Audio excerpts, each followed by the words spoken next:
Hello, this is Budgets with Grace, where I give you a glimpse of my life using the lens of my budget. My name's Grace, and today is not just an April recap video, it's also a year in YNAB review. This is my first full year having a year of reports in YNAB. I technically started on the platform in about February, but I did a fresh start at the end of March. So I'm so excited to dig into some reports with you, and yeah, let's get into it. If you don't recognize the software you're seeing right now, it's called YNAB or You Need a Budget. It's some of the best budgeting software out there, so if you want to give it a try, there's a link in my description. And also, if you see some features in my account that you don't recognize in your own, it's part of Toolkit for YNAB, which is a free Google Chrome and Firefox browser extension. What is it? Oh, you just want to be helped. If you want to support me, there's some links for that too. There's a link to follow me on Instagram, a link to buy me a coffee, and of course you can always like, comment, subscribe, all the things. Okay, we're ready.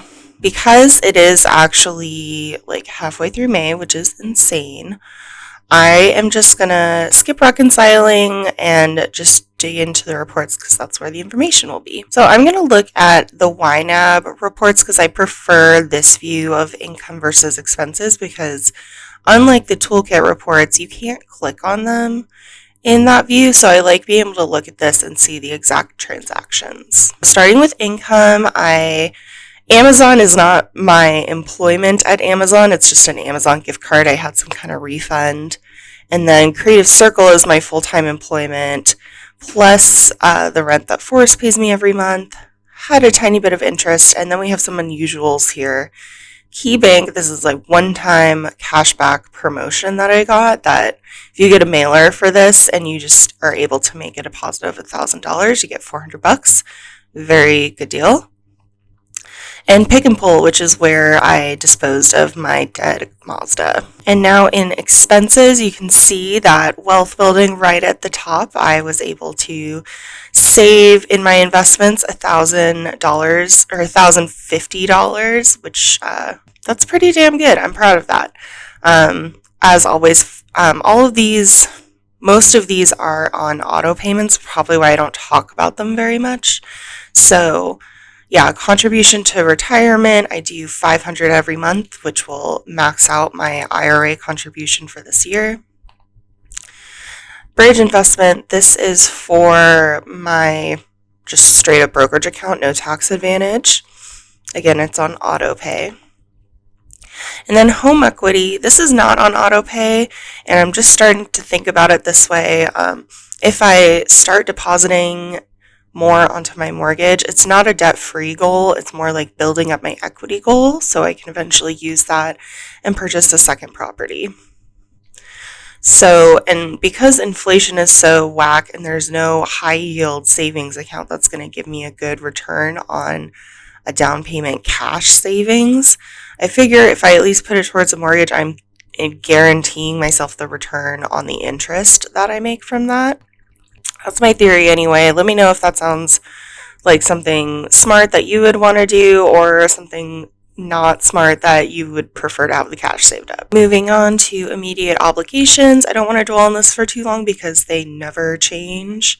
If you have questions, let me know. Giving just a little bit of donation with purchase, which I am really loving having this category for that. What did I give to? It was at the Hagen, and I have a feeling it was for the local food bank. That sounds right. Household spending, looks like a lot in home goods. Why so much in home goods? Because the toilet is still in here, so I'll probably label that. And also, I added another new category, because I'm crazy, called condo upgrades. This is under lifestyle, or rather, it's under quality of life goals, and I feel like that is more accurate to what a new toilet is versus like new house stuff is more like the wants, like a new TV, a new couch, stuff like that. So let's double check that home goods is making sense. So candle, maybe? I don't remember what this thing at Fred Meyer was, probably cleaning supplies. So that looks good to me. Groceries were right in range. If you look between the groceries that I spent money on and the groceries that I paid for, that Forrest ultimately paid me back for, comes out to about my goal total for groceries, so that's perfect. Food spending, let's see how we did. Insane on fast food, so bad. In my defense, we were dealing with the car quite a bit, so that made for a lot of driving, late nights, and just we needed the convenience. So I definitely want to keep an eye on that and make sure that's not a trend. Also, it's good to know. Oh, this bunch is a little bit different because my parents were in town, so it was like for 4 people, and I wanted to treat them. So not even, I can't believe we didn't go to brunch that much this month. Fights with myself, I actually bought myself a pho because Forrest doesn't like pho, and that's insane because it's delicious. Lifestyle spending, way down on cannabis. I'm actually gonna expand this now to, let's just go back maybe to January so we can compare this. In January, it was all the way up above 200, and I've been keeping it consistently lower. So that's a great trend to see. Car costs. I had to get a Carfax for when I was looking for my Prius, so that's what that is. I also, the other reason this is so high, oops, wrong one. I sent Forrest gas money for, like I say, we're driving a lot up and down the highway looking for a car. Let's see. Games. Oh yeah, I bought 2 packs of The Sims. It was worth it. I have so much fun playing it.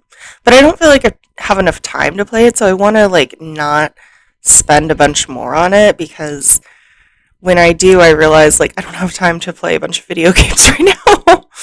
Vet hospital, had to take Tier Nappy to the vet, and 170 is like $100 cheaper than they thought it would be, so I'm very happy with that price. Gifts, just kind of random things. I have a wedding coming up, and I bought some cards for some people. Cats, we got their treats. Beauty, I think I got some like skincare stuff. And also some nail art tools, which made my nail art possible. And I'm happy I did that. It was so fun. Just definitely being really behind on buying clothes. What with the year of 2021, I didn't really buy clothes, I feel like all year, maybe other than athleisure wear. So now I need clothes, and I should probably budget a little bit more for that every month going forward. And finally, quality of life, which are the big hitters. I bought that new toilet, did all of that. Is everything in here? No, it's not. Okay. So let me actually go back here. You know what? I bought just the toilet in April. I'm thinking of this month. So that's right. The new toilet, paid back my grandpa $5,000, bought the Prius, and also spent a bunch of money on travel.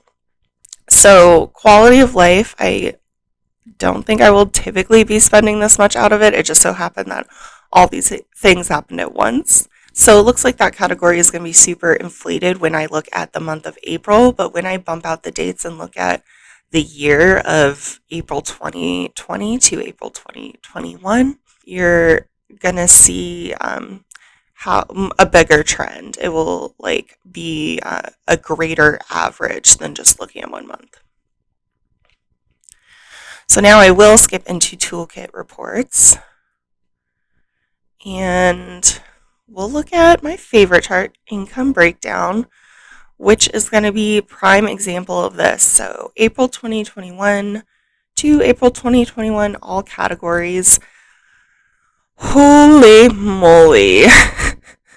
145% basically went to quality of life. I did have the cash to cover it from like a year of saving. So this net loss almost almost double what I actually brought in. So let's bump this out because this is so inflated. Okay, so this looks a lot more reasonable to me. There is still a net gain. My immediate obligations are my number one priority. Quality of life, that makes me happy that it's so high up there. Maybe it would make me a little happier if wealth building were up top, but I will continue building wealth, and that will, even as I go years on in YNAB, that will change the averages. Then lifestyle spending, household, hidden categories, which I would love to delete them all, but I'll maybe figure out how to do that one day. There's ones that just don't make sense anymore, and I want to see them in this view, but I don't want them to be in my budget. So I might have to do a fresh start to deal with that. All right, now let's look at spending by category. So a sick 73% for quality of life. Immediate obligations is next at, 14%. Wealth building down low at 5%, but that's $1,275. So the reason it's low is just because I spent a lot on quality of life. And I thought this was also interesting. Oh, this is also accounting for May, so maybe I'll just look at April. Yeah, even more quality of life. Oh my god, I don't even want to look at it. That's crazy. 75%. Oh. Let's look at spending by payee, and this one I'm definitely going to look at the past year. So by far, my mortgage company, or rather my mortgage bank, Umpqua Bank, took the most of my money. Next is the Prius that I paid for in cash. So that individual, should probably blur out his name, has sold me the car. And I'm also really proud of the next two, my Roth IRA and my transfer to pay off my grandpa's loan. Our next, Amazon, a lot of necessities I get from Amazon. Next is weed, and let's see. Then we start getting to some groceries, some of those travel costs. Transfer to my brokerage is different than the Roth IRA, and I just started that a few months ago, so again, hopefully that will rise up as I go along my budget journey. And now I want to look at my net worth. So here we go. This is a full year of net worth growth. It looks like every single month, except for maybe May to June, my net worth increased. May to June 2020, my net worth decreased, but from there, just like straight up, that's so awesome. So YNAB is saying my net worth is 22,445, basically. And that's awesome. That includes all of my budget accounts, which are like my credit card, my credit union, all the things that I have in cash that I can get to. Then my tracking as well. Someone did ask how much I owe my grandfather. I owe him $10,000. And on the phone, he was even like, I didn't expect to get this money back from you, like, ever. And I was like, you told me it was a loan. I've always wanted to pay you back. And he's like, yeah, but it's family. I'm like, well, now we are going to jump into my personal network tracker, which is a very simple spreadsheet. If you can Google how to do things in Google Sheets, you can also make this. So I just have my assets lined up, and I have my liabilities lined up, and I have been tweaking these going into May, but I went ahead and recorded the total for April, which was up $9,300. So this includes more than what I have in YNAB because I also include my mortgage here, and that's the biggest difference. So I'm super happy with that growth. Well on my way to 100,000, which when my investments hit 100,000, that will feel better. But still a really great milestone to hit that overall net worth. And hopefully my mortgage, I'll be able to at least reduce the PMI with this new strategy of paying off a little bit extra every month. I want to look again at spending by category, but I'm going to change all categories and I'm going to remove quality of life. So this, I think, gives a better picture of my actual spending in April. So immediate obligations is big, wealth building, and it just kind of goes from there. So I think this is more representative of the greater trend. As you can see, these kind of line up if I extend it for a full year. So yeah, and then it's just this huge item that is skewing all of the numbers by like 20%. That's crazy. 20% of quality of 20% of my spending for the last year is quality of life. And I spent it all in April. Not all of it, some travel stuff over the year, but still a lot of it. So, those are the reports that I like to go over for every month. And now I'm going to review my notes for April. So, I noted my income would include the car, the new bank account, and of course, my regular income. So, I've already checked off a couple things. Aggressively save and repay family loan. Huge win, $5,000 in April and another $5,000 in May. Fully fund April, did it, excellent. Fully fund May, did it, excellent. And rebuild eFund. Did I get to that in May? Let me double check.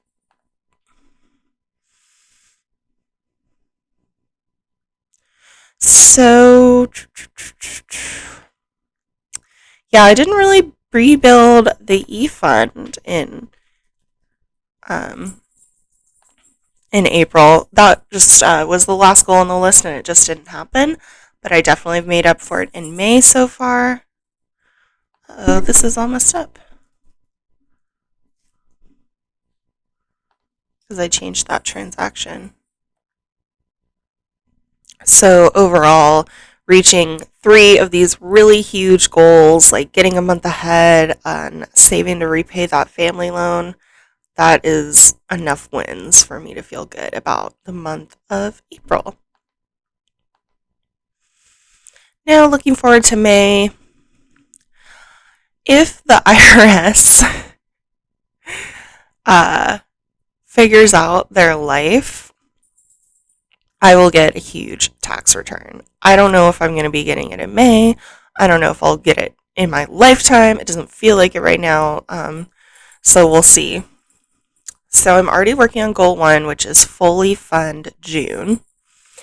And I added this amount to rebuild eFund because I've already been able to save that amount. And I thought it was worth noting how much that increased. So I'm already going to add a check mark there. Wish farm items, I did order them in small, medium, large, and now I just have to fund them. And then maybe if I can pay my grandfather back another 5,000, maybe it won't. Well, I guess I did do that in May already. Maybe that's what I meant. So yeah, well on our way to reaching goals in May. I love it so much. Yeah, the other thing I did in May was, so I looked at my regular income and I believe actually, let's double check in reports.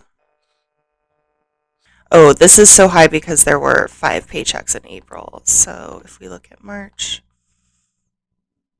Okay, yes. So about 6,250 plus I always get forest rent. So that should be correct. And so I looked at this number that I know I will be getting. And then I looked at this monthly goal. So with May fully funded, I can go into June. So in June, my monthly goals are about exactly what my guaranteed income will be. So I decided a way to move forward with paying back my grandpa will be to match the amount that I put into my loan category for Fed Up and what I want to pay back to him. So we'll see how that goes, and then maybe we'll see how it goes. So that's what I have coming up in May and June, and that's how my April went, and I'm just so happy I started using YNAB a year ago. It's really made a huge difference, and it's so amazing to have access to all this data. So if you haven't already, use the link in my description. If you haven't already, like, comment, subscribe, all the things, and I'll catch you next time. Bye.